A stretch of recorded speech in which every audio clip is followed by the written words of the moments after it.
Guys, bili ako ulam.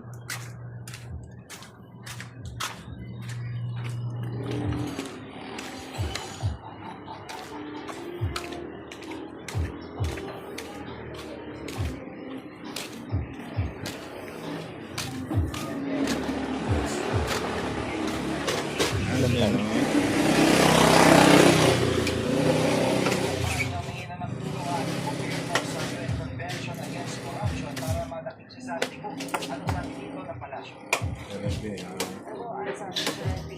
Undersecretary Claire Castro, GP, base daw doon sa pagkikipag-usap niya sa Department of Foreign Affairs. Sinabi naman ng DFA na bukas tayo doon sa pag-execute. Magkano po sa gulay tayo? Sa Convention on Corruption and United Nations.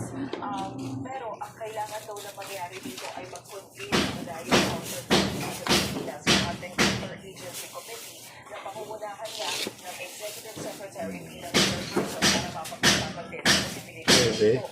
Milo. Sa Malacanang, sa ngayon, wala pa raw tayong coordination o ugnayan dyan sa UN na Convention on Corruption. Tayo malaman ko sa ngayon ay yung sa ng Red Bull. So, aalabayan naman natin kung anong mangyayari para makibalik na dito sa bansa sa Saudi ko.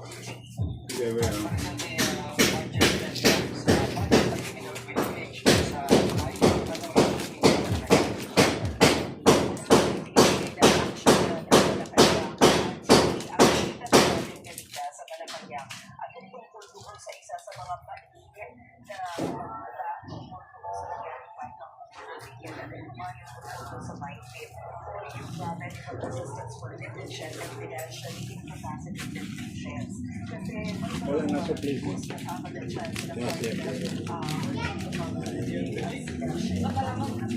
Sa pork po tayo, magkano po?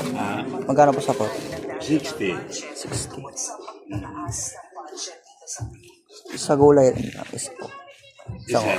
Isang order. Yung hotdog po, magkano po? 15. Isa rin po.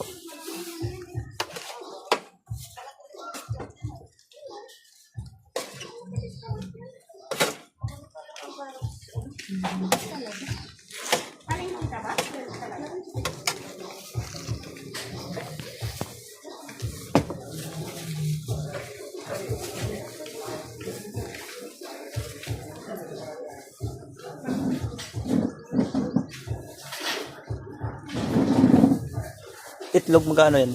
15 rin. Sige, diyan na lang dalawa.